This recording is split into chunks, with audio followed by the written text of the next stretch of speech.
हरि ओम्। वन्दे शिवात्मजं देवं गणेशं पार्वतीसुतं सुरासुरगणैर्वन्द्यं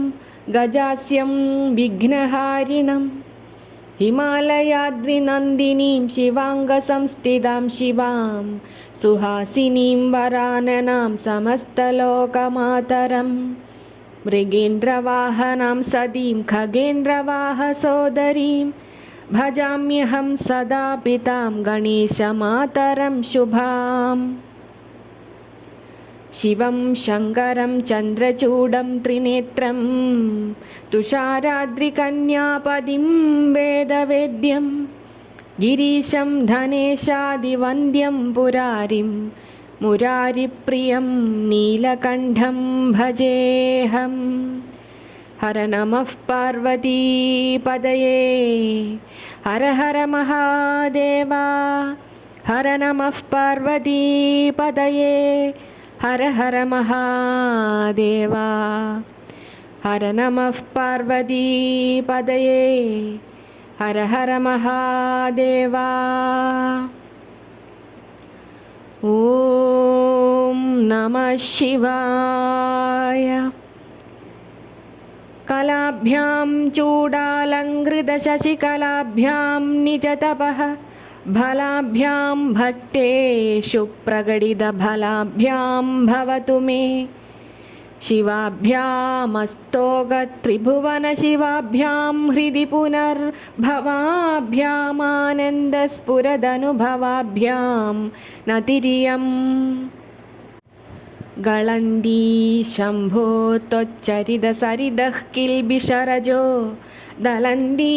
धीकुल्या सरणिषु पतन्ती विजयतां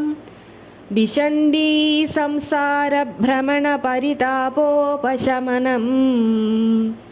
वसन्ती मच्चेदो हृदभुवि शिवानन्दलहरी।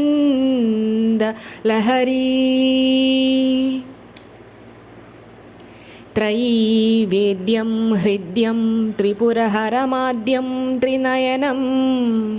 जटाभारोदारं चलदुरगहारं मृगधरं महादेवं देवं मयि सदयभावं पशुपतिं चिदालम्बं साम्बं शिवमदिविडम्बं हृदि भजे।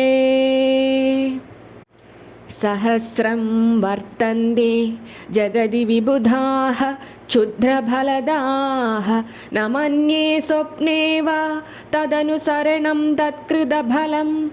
हरिब्रह्मादीनामपि निकटभाजामसुलभं चिरं याजे शम्भो शिव तव पदाम्भोजभजनम्।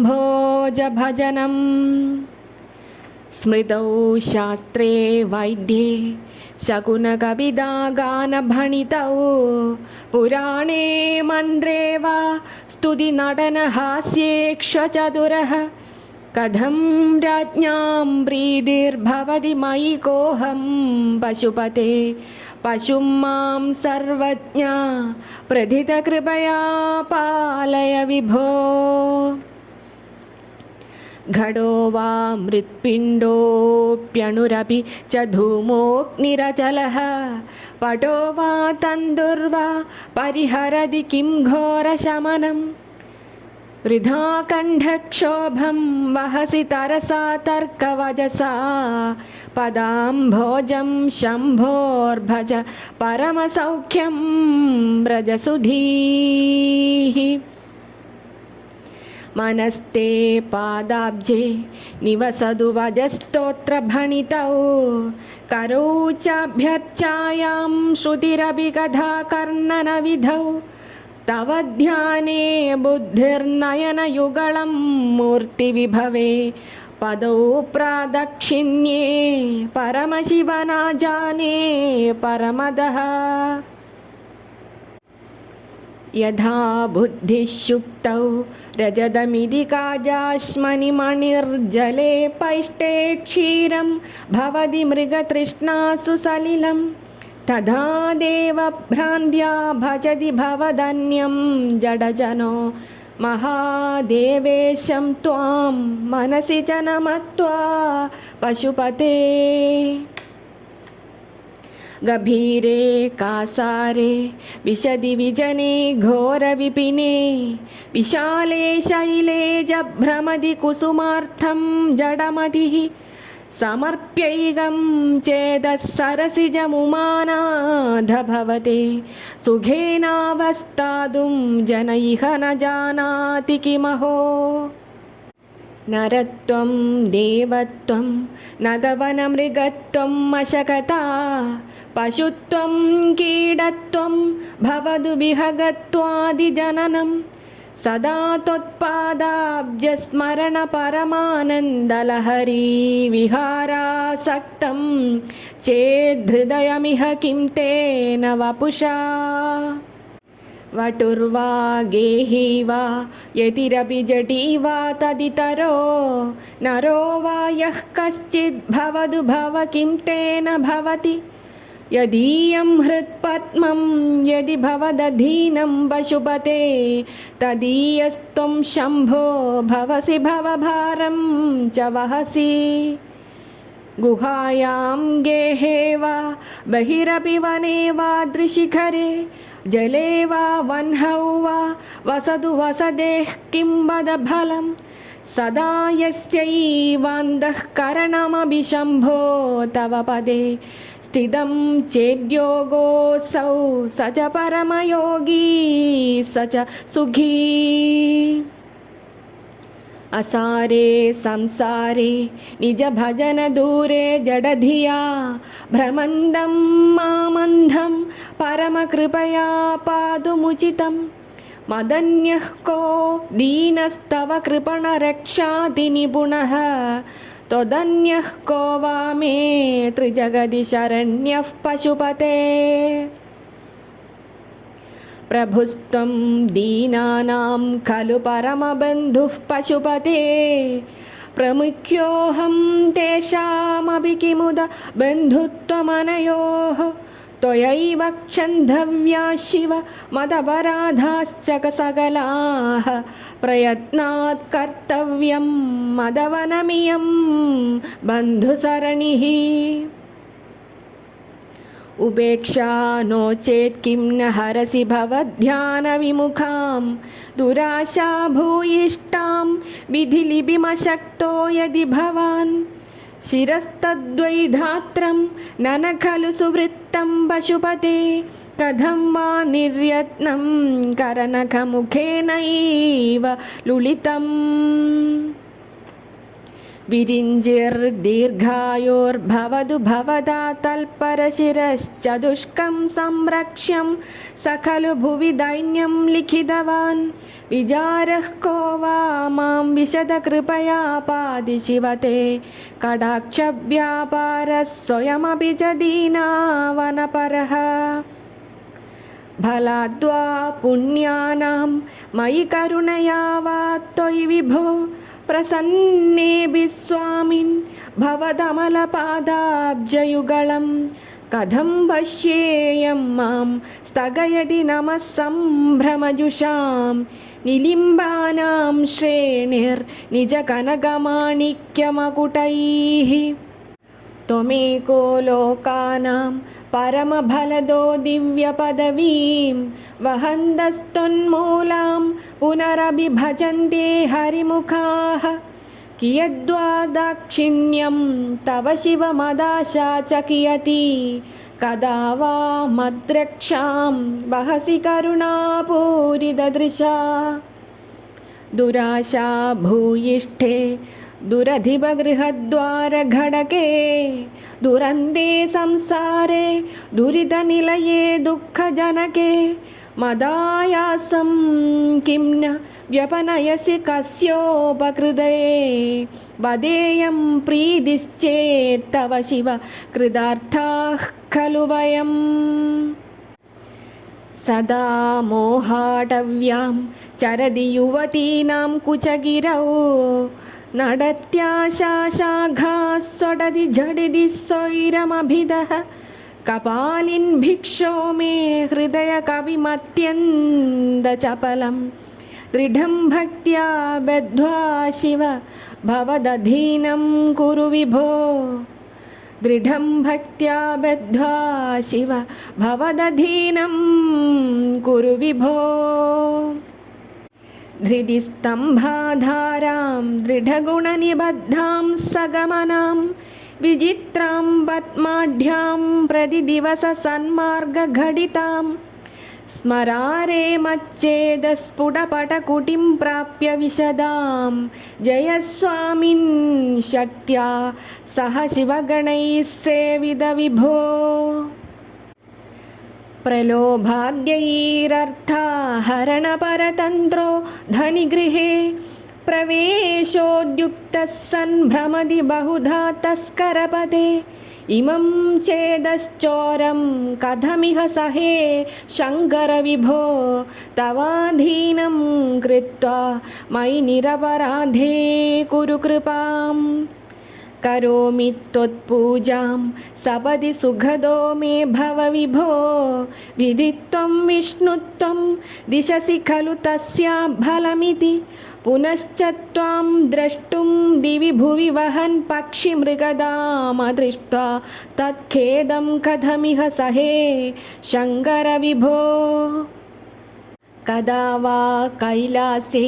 कनकमणिसौधे सहगणैर्वसन् शम्भोरग्रे स्फुटघटितमूर्धाञ्जलिपुटः विभो साम्ब स्वामिन् परमशिव पाहीति निगदन् विधातॄणां कल्पान् क्षणमिव विनेक्ष्यामि सुखदः स्तवैर्ब्रह्मादीनां जय जय वजोभिर्नियमिनां गणानां केळीभिर्मदकळमहोक्षस्य कगुदि स्थितं नीलग्रीवं त्रिनयनमुमाश्लिष्टवपुषं कदा त्वां पश्येयं करधृतमृगं खण्डपरशुं कदा वा त्वं दृष्ट्वा गिरिश तव भव्याङ्घ्रियुगलं गृहीत्वा हस्ताभ्यां शिरसि नयने वक्षसि वहन् समाश्लिक्ष्याघ्राय स्फुटजलजगन्धान् परिमलानलभ्यां ब्रह्माद्यैर्मुदमनुभविक्ष्यामि हृदये करस्ते हेमाद्रौ गिरिश निकटस्ते धनपतौ गृहस्ते स्वर्भूचामरसुरभिचिन्तामणिगणे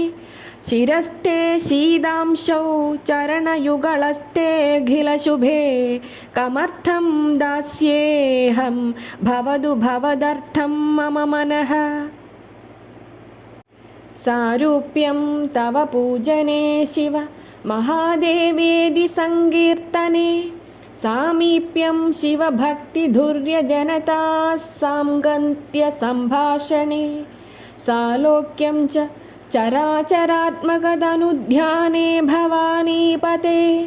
सायुज्यं मम सिद्धमत्र भवति स्वामिन् कृतार्थोऽस्म्यहम् सायुज्यं मम सिद्धमत्र भवति स्वामिन् कृतार्थोऽस्म्यहम् स्वामिन् कृतार्थोऽस्म्यहम् त्वत्पादाम्बुजमर्चयामि परमं त्वां चिन्तयाम्यन्वहं त्वामीशं शरणं व्रजामि वचसा त्वामेव याचे विभो वीक्षां मे दिश चाक्षुषीं सकरुणां दिव्यैश्चिरं प्रार्थितां शम्भो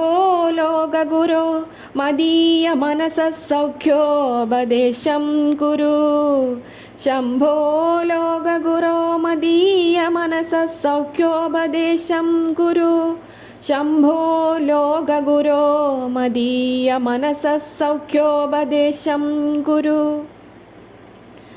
वस्त्रोद्धूतविधौ सहस्रकरदा पुष्पार्चने विष्णुता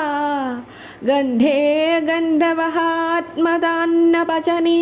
बर्हिर्मुखाध्यक्षता पात्रे काञ्चनगर्भतास्ति मयि चेद्बालेन्दुचूडामणे शुश्रूषां करवाणि ते पशुपते स्वामिं स्त्रिलोकी गुरो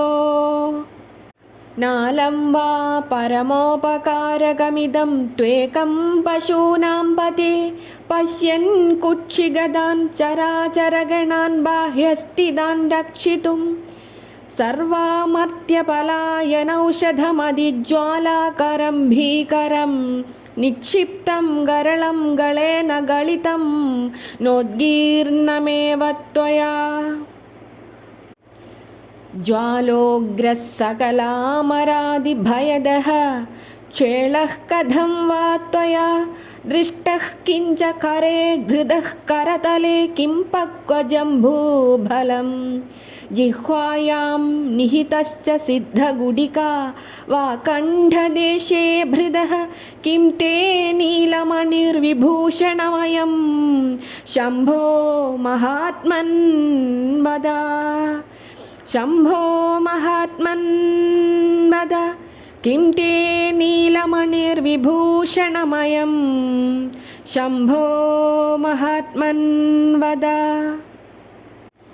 नालं वा सकृदेव देव भवदः सेवानदिर्वानुतिः पूजा वा स्मरणं कथाश्रवणमप्यालोकनं मादृशाम् स्वामिन्नस्तिरदेवतानुसरणायासेन किं लभ्यते का वा मुक्तिरिदः कुतो भवति चेत् किं प्रार्थनीयं ततः किं रूमस्तव साहसं पशुपते कस्यास्ति शम्भो भवद्धैर्यं चेदृशमात्मनस्तितिरियं चान्यैः कथं लभ्यते भ्रश्यद्देवगणं त्रसन्मुनिगणं नश्यत्प्रपञ्चं लयं पश्यन्निर्भय एक एव विहरत्यानन्द सान्द्रो भवान् योगक्षेमधुरन्धरस्य सकलश्रेयःप्रदोद्योगिनो दृष्टादृष्टमतोपदेशकृतिनो बाह्यान्तरव्यापिनः सर्वज्ञस्य दयाकरस्य भवदः किं वेदितव्यं मया शम्भो त्वं परमान्तरं गयिति मे चित्ते स्मराम्यन्वहम् भक्तो भक्तिगुणावृते मुदमृदा पूर्णे प्रसन्नो मनः कुम्भे साम्बतवाङ्घ्रिपल्लवयुगं संस्थाप्य संविद्फलम् सत्वं मन्त्रमुदीरयन् निजशरीरागारशुद्धिं वहन् पुण्याहं प्रकटीकरोमि रुचिरं कल्याणमापादयन् आम्नायां बुद्धिमादरेण सुमनः संघासमुद्यन्मनो मन्धानं दृढभक्तिरज्जुसहितं कृत्वा मथित्वा तदः सोमं कल्पतरुं सुपर्वसुरभिं चिन्तामणिं धीमतां नित्यानन्दसुधां निरन्तररमा सौभाग्यमातन्वते प्राक्पुण्याचलमार्गदर्शितसुधामूर्तिः प्रसन्नः शिवः सोमः सद्गुणसेवितो मृगधरः पूर्णस्तमो मोचकः चेदः पुष्करलक्षितो भवति चेदानन्दपाधो निधिः प्रागद्भ्येन विजृम्भते सुमनसां प्रीतिस्तदा जायते धर्मो मे चतुरं घ्रिकः सुचरितस्तापं विनाशं गतं कामक्रोधमदादयो विगलिताः कालाः सुखाविष्कृताः ज्ञानानन्दमहौषधिः सुफलिता कैवल्यनाथे सदा मान्ये मानसपुण्डरीकनगरे राजावदंसे स्थिते धीयन्द्रेण वजो घटेन कविताकुल्योपकुल्याक्रमैरानीतैश्च सदाशिवस्य चरिताम्भोराशि दिव्यामृतैः हृत्केदारयुधाश्च भक्तिकलमा साफल्यमातन्वते दुर्भिक्षान् मम सेवकस्य भगवन् विश्वेश भीतिः कुतः पापोत्पादविमोचनाय रुजिरैश्वर्याय मृत्युञ्जय स्तोत्रध्याननदिप्रदक्षिणसपर्यालोकनाकर्णने जिह्वा चित्तशिरोङ्घ्रिहस्तनयनश्रोत्रैरहं प्रार्थितो मामाज्ञापय तन्निरूपय मुहुर्मामेव वचः गाम्भीर्यं परिघापदं घनधृतिः प्राकार उद्यद्गुण स्तोमश्चाप्तबलं घनेन्द्रियचयोद्वाराणि देहे स्थितः विद्यावस्तुसमृद्धिरित्यखिलसामग्री समेते सदा दुर्गादिप्रिय देवमामकमनो दुर्गे निवासं कुरु दुर्गादिप्रियदेव मामकमनो दुर्गे निवासं कुरु मा गच्छस्त्वमिदस्तदो गिरिशभो मय्येव वासं कुरु स्वामिन्नादिकिरात मामगमनः कान्तारसीमान्तरे वर्तन्ते बहुशो मृगा मदजुषो मात्सर्यमोहादय स्तान् हत्वा मृगया विनोदरुचिदा लाभञ्च सम्प्राप्स्यसि करलग्नमृगः करीन्द्रभङ्गो घनशार्दूलविघण्डनोस्तजन्तुः गिरिशो विशदाकृतिश्च चेदः कुहरे पञ्चमुखोऽस्ति मे कुतोभिः छन्दशाखिशिखान्वितैर्द्विजवरैः संसेविते शाश्वते सौख्यापादिनि खेदभेदिनि सुधासारैः फलैर्दीपिते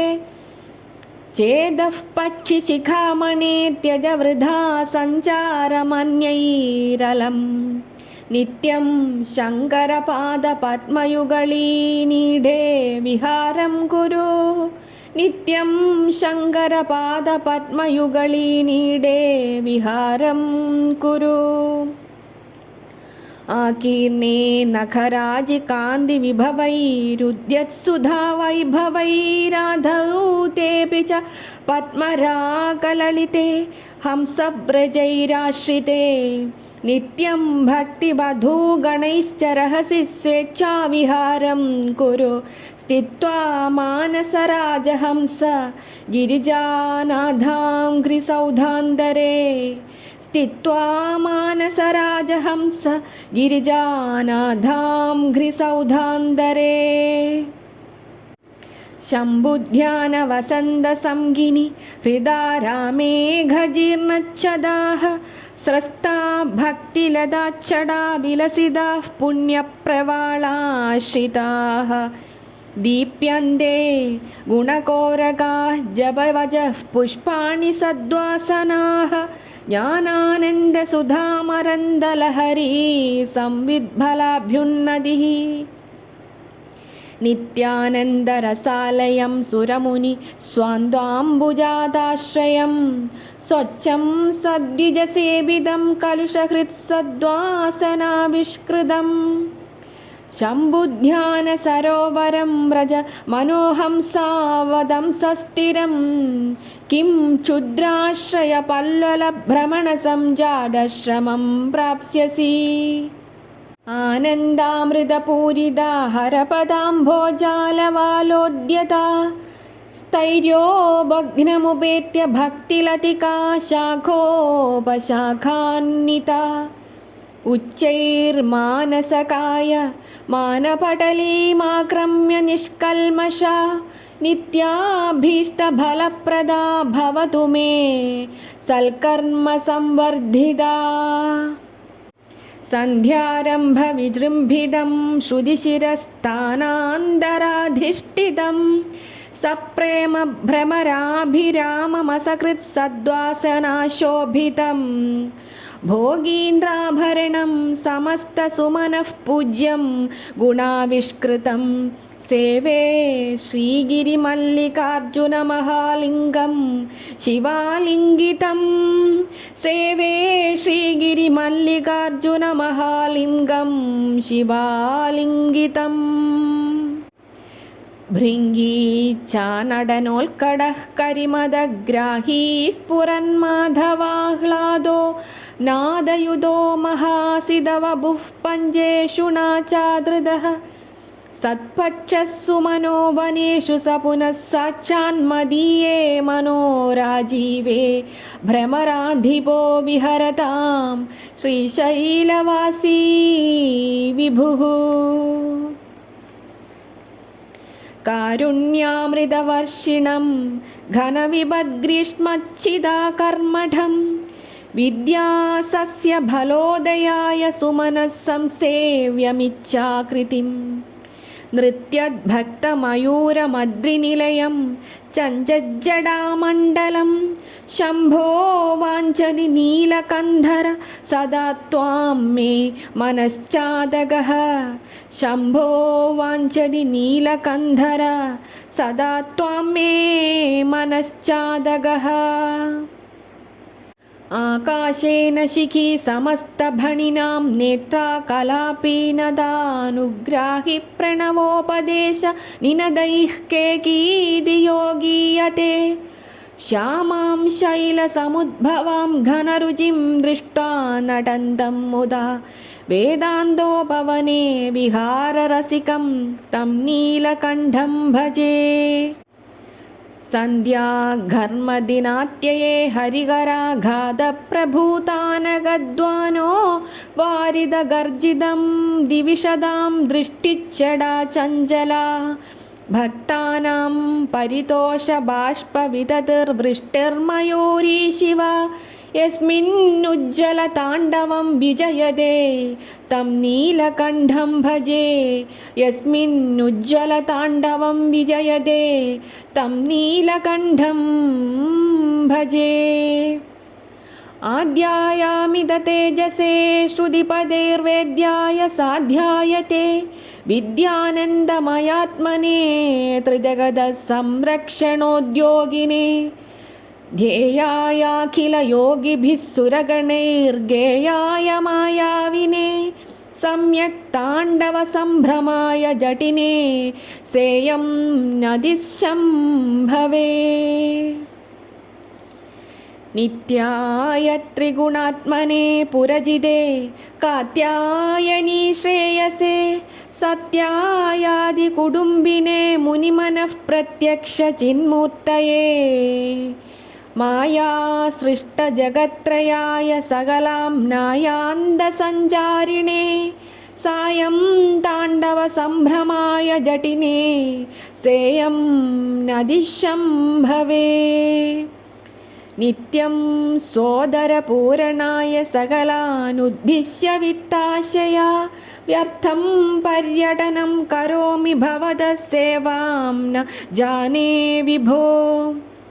मज्जन्मान्तरपुण्यपाकबलतस्त्वं सर्वान्तरस्तिष्ठस्येव हितेन वा पशुपते ते रक्षणीयोऽस्म्यहम् एको वारिजबान्धवक्षिदिनभो व्याप्तं तमोमण्डलम् एको वारिजबान्धवः क्षिदिनभो व्याप्तं तमोमण्डलं भित्त्वा लोचनगोचरोऽपि भवति त्वं कोटिसूर्यप्रभः वेद्यः किं न भवस्यहो घनतरं गीदृग्भवेन्मत्तमस्तल् सर्वं व्यपनीय मे पशुपते साक्षात् प्रसन्नो भव साक्षात् प्रसन्नो भव हंसः पद्मवनं समिच्छति यथा नीलाम्बुदं चातकः कोगः कोगनदप्रियं प्रतिदिनं चन्द्रं चकोरस्तथा चेदो वाञ्छति मामगं पशुपदे चिन्मार्गमृग्यं विभो गौरीनाथ भवल्पदाब्जयुगलं कैवल्यसौख्यप्रदं गौरीनाथ भवल्पदाब्जयुगलं कैवल्यसौख्यप्रदम् रोधस्तोयहृदश्रमेण पथिगच्छायां तरोर्वृष्टितो भीतस्वस्थगृहं गृहस्थमतिधीर्दीनः प्रभुं धार्मिकं दीपं सन्दमसाकुलश्च शिखिनं शीतावृतस्त्वं दधा चेदः सर्वभयापहं रजसुखं शम्भो पदाम्भोरुहम् अङ्गोलं निजबीजसन्ततिरयस्कान्तोपलं सूचिका साध्वीनैज विभुं लदाक्षितिरुहं सिन्धुस्सरिद्वल्लभं प्राप्नोतीह यथा तथा पशुपतेः पादारविन्दद्वयं चेदो वृत्तिरुपेत्य तिष्ठति सदा सा भक्तिरित्युच्यते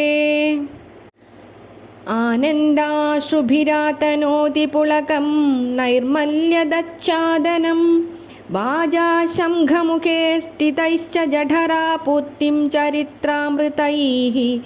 रुद्राक्षैर्भसितेन देववपुषो रक्षां भवद्भावना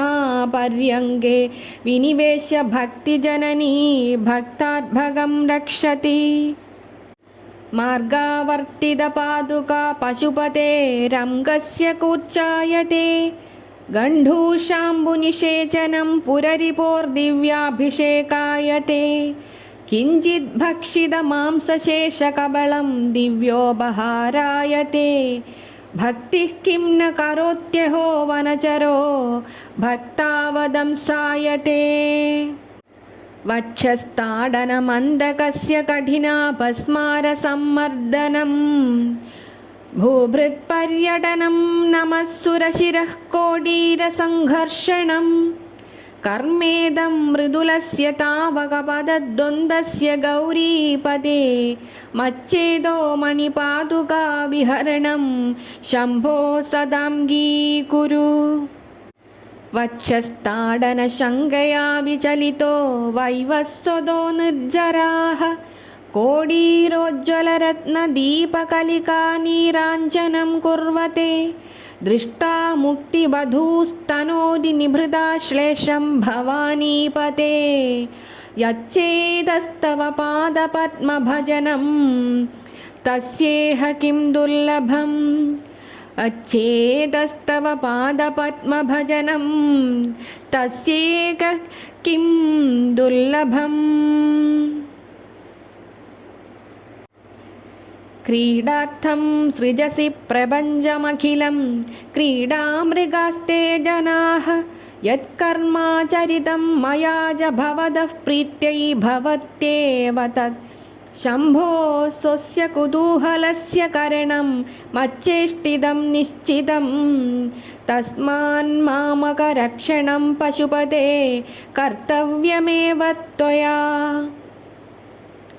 बहुविधपरितोषबाष्पपूरस्फुटपुलकाङ्कितचारुभोगभूमिं चिरपदफलकांक्षि सेव्यमानां परमसदाशिवभावनां प्रपद्ये परमसदाशिवभावनां प्रपद्ये अमिदमुदमृदं मुहुर्दुहन्तीं विमलभवत्पदगोष्ठमावसन्तीं सदय पशुपते सुपुण्यपाकां मम परिपालय भक्तिधेनुमेकां सदय पशुपते सुपुण्यपाकां मम परिपालय भक्तिधेनुमेकाम् जडदा पशुदा कलङ्गिता कुटिलचरत्वञ्जनास्ति मयि देव अस्ति यदि राजमौले भवदाभरणस्य नास्मि किं पात्रम् अर्हसि रहसि स्वतन्त्रबुद्ध्या परिवसितुं सुलभप्रसन्नमूर्तिः अगणितफलदायकः प्रभुर्मे जगदधिगो हृदि राजशेखरोऽस्ति आरूढभक्तिगुणकुञ्जितभावचापयुक्तैः शिवस्मरणबाणगणैरमोघैः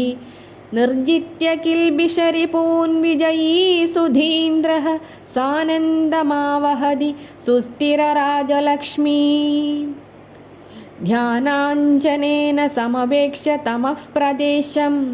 भित्त्वा महाबलिभिरीश्वरनाममन्त्रैः दिव्याश्रितं भुजगभूषणमुद्वहन्ति ये पादपद्ममिह ते शिव ते कृतार्थाः भूतारतामुदवहद्यदपेक्षया श्रीभूतार एव किमदस्सु मदे लभस्व केदारमाकलितमुक्तिमहौषधीनां पादारविन्दभजनं परमेश्वरस्य आशापाशक्लेशदुर्वासनादिभेदोद्युक्तैर्दिव्यगन्धैरमन्दैः आशाषाढीकस्य पादारविन्दं चेदः पेटीं वासितां मे तनोतु कल्याणिनं सरसचित्रगतिं सवेगं सर्वेङ्गितज्ञमनघं ध्रुवलक्षणाढ्यं चेदस्तुरङ्गमधिरुह्य चरस्मरारे नेदः समस्तजगतां वृषभाधिरूढ भक्तिर्महेशपदपुष्करमावसन्ति कादम्बनीव कुरुते परितोषवर्षं सम्पूरितो भवति यस्य मनस्तडागस्तज्जन्म सस्यमखिलं सबलं च नान्यत् बुद्धिस्थिरा भवितुमीश्वरपादपद्मसक्तावधूर्विरहिणीव सदा स्मरन्ति सद्भावनास्मरणकीर्तनदर्शनादि सम्मोहितेव शिवमन्त्रजपेन विन्ते सदुपचारविधिष्वनुबोधितां सविनयां सुहृदं समुपाश्रितां मम समुद्धरबुद्धिमिमां प्रभो वरगुणेन नवोढवधूमिव मम समुद्धरबुद्धिमिमां प्रभो वरगुणेन नवोढवधूमिव नित्यं योगिमनः सरोजदलः सञ्चारक्षमस्त्वल्क्रमः शम्भो तेन कथं कठोरयमराड्वक्षः कवाडक्षदिः अत्यन्तं मृदुलं त्वदङ्घ्रियुगलं हा मे मनश्चिन्तयत्येतल्लोचनगोचरं कुरु विभो हस्तेन संवाहये एष्यत्येष जनिं मनोस्य कठिनं तस्मिन्नडानीतिमद्रक्षायै गिरिसीम्नि कोमलपदन्यासः पुराभ्यासितः नो चेद्दिव्यगृहान्तरेषु सुमनस्तल्पेषु वेद्यादिषु प्रायः सर्सु शिलातलेषु नटनं शम्भो किमर्थं तव कञ्चित् कालमुमामहेश भवतः पादारविन्दार्चनैः कञ्चित् ध्यानसमाधिभिश्च नदिभिः कञ्चित् कथाकर्णनैः कञ्चिदवेक्षणैश्च नुदिभिः कञ्चित् दशामीदृशीं यः प्राप्नोति मुदा त्वदर्पितमना जीवन् स मुक्तः खलु बाणत्वं वृषभत्वमर्धवपुषा भार्यात्वमार्यापदे घोणित्वं सखितामृदङ्गवहदा चेद्यादिरूपं दधौ त्वल्पादे नयनार्पणं च कृतवांस्त्वद्देहभागो हरिः पूज्यात् पूज्यतरः स एव हि न चेत् को वा तदन्योऽधिगः जननमृतियुतानां सेवया देवतानां न भवति सुखलेशः संशयो नास्ति तत्र अजनिममृतरूपं साम्बमीशं भजन्ते य इह परमसौख्यं ते हि धन्या लभन्ते शिव तव परिचर्या सन्निधानाय गौर्या भव मम गुणधुर्यां बुद्धिकन्यां प्रदास्ये सकलभुवनबन्धो सच्चिदानन्दसिन्धो सदय हृदयगेहे सर्वदा संवसत्वं शिव तव परिचर्या सन्निधानाय गौर्या भव मम गुणधुर्यां बुद्धिकन्यां प्रदास्ये सकलभुवनबन्धो सच्चिदानन्दसिन्धो सदय हृदयगेहे सर्वदा संवसत्वं सदय हृदयगेहे सर्वदा संवसत्वम् जलधिमथनदक्षो नैव पातालभेदी न च वनमृगयायां नैव लुब्धप्रवीणः अशनकुसुमभूषा वस्त्रमुख्यां सपर्यां कथय कथमहं ते कल्पयामिन्दुमौले कथय कथमहं ते कल्पयामिन्दुमौले पूजाद्रव्यसमृद्धयो विरजिताः पूजां कथं कुर्महे पक्षित्वं न च वा किडित्वमपि न प्राप्तं मया दुर्लभं जाने मस्तकमङ्घ्रिपल्लवमुमा जाने न तेऽहं विभो न ज्ञातं हि पितामहेन हरिणा तत्त्वेन तद्रूपिणा अशनं गरलं फणीकलापो वसनं चर्मजवाहनं महोक्षः मम दास्यसि किं किमस्ति शम्भो तव पादाम्बुजभक्तिमेव देहि तव पादाम्बुजभक्तिमेव देहि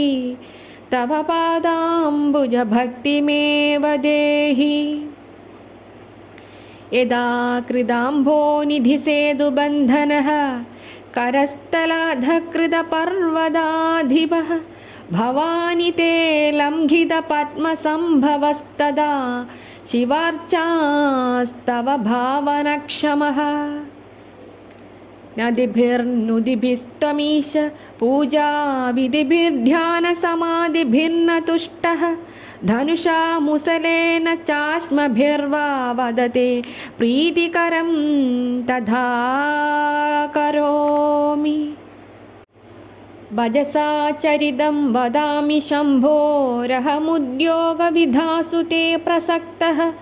मनसा कृतिमीश्वरस्य सेवे शिरसा चैव सदा शिवं नमामि आद्या विद्या हृद्गदा निर्गदासीद्विद्या हृद्या हृद्गदा त्वत्प्रसादात् सेवे नित्यश्रीकरं त्वत्पदाब्जं भावे मुक्तेर्भाजनं राजमौले भावे मुक्तेर्भाजनं राजमौले दूरीकृतानि दुरितानि दुरक्षराणि दौर्भाग्यदुःखदुरहं हृदि दुर्वचांसि सारं त्वदीयचरितं नितरां पिबन्तं गौरीश मामिह समुद्धरसल्कटाक्षैः सोमकलाधरमौले कोमलघनकन्धरे महामहसि स्वामिनि गिरिजानाथे मामगहृदयं निरन्तरं रमताम् सोमकलाधरमौले कोमलघनकन्धरे महामहसि स्वामिनि गिरिजानाथे मामगहृदयं निरन्तरं रमताम् सारसनाते नयने तावेव करौ स एव कृतकृत्यः यायेयौ यो भर्गं वदति छेदे सदार्चदः स्मरति अधिमृदुलौ मम चरणावधिकठिनं ते मनो भवानीश इति विजिगीत्सां सन्ध्यज शिव कथमासीद्गिरौ दधावेशः धैर्याङ्कुशेन निभृतं रभसादाकृष्य भक्तिशृङ्खलया पुरहर चरणाळाने हृदयमभेदं बधान चिद्यन्त्रैः प्रजरत्यभिदः प्रगद्भवृत्या मदवानेश मनः करीगरीयान् परिगृह्य नयेन भक्तिरज्वा परमस्तानुपदं दृढं नयामुम् सर्वालङ्कारयुक्तां सरलपदयुदां साधुवृत्तां सुवर्णां सद्भिः संस्तूयमानां सरसगुणयुतां लक्षितां लक्षणाढ्याम् उद्यद्भूषा विशेषामुपगतविनयां द्योतमानार्थरेखां कल्याणीं देव गौरीप्रिय कविता कन्यकां त्वं गृहाण इदं ते युक्तं वा परमशिवकारुण्यजलधे गदौ तिर्यग्रूपं तव पदशिशोर्दर्शनधिया हरिब्रह्माणौ तौ दिवि भुवि चरन्तौ श्रमयुतौ कथं शम्भो स्वामिन् कथय मम वेद्योऽसि पुरतः कथं शम्भो स्वामिन् कथय मम वेद्योऽसि पुरतः स्तोत्रेणालमहं प्रभस्मि न मृषा देवा विरिञ्जादयः स्तुत्यानां गणनाप्रसङ्गसमये त्वामग्रगण्यं विदुः माहात्म्याग्रविचारणप्रकरणे धानातुषस्तोमवद्धूतास्त्वां विदुरुत्तमोत्तमफलं शम्भो भवत्सेवकाः स्तोत्रेणालमहं प्रभस्मि न मृषा देवा विरिञ्जादय स्तुत्यानां गणनाप्रसङ्गसमये त्वामग्रगण्यं विदुः माहात्म्याग्रविचारणप्रकरणे धानातुषस्तोमवद्धूतास्त्वां विदुरुत्तमोत्तमफलं शम्भो भवत्सेवकाः हर नमः पार्वतीपतये हर हर महादेवा हर नमः पार्वतीपतये हर हर महादेवा हर नमः पार्वतीपतये हर हर महादेवा हर हर महादेवा हर हर महादेवा इति श्रीमच्छङ्करपादकृता शिवानन्दलहरी सम्पूर्णा हरि ओम्।